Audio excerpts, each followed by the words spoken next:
நல்லதே நடக்கும்.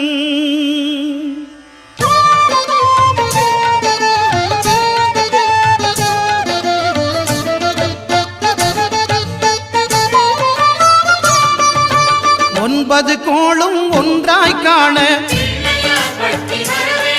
அங்கு கற்பகம் என்னும் கடவுளின் மெய்யில்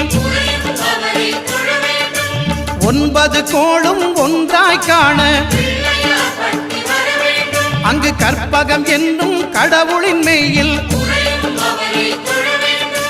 சூரியன் முதலாய் 9 கிரகமும் பலவித குணங்களை கொண்டிருக்கும். எங்கள் கற்பக தருவில் அவை வரும்போது ஒன்றாய் சேர்ந்து பலனளிக்கும்.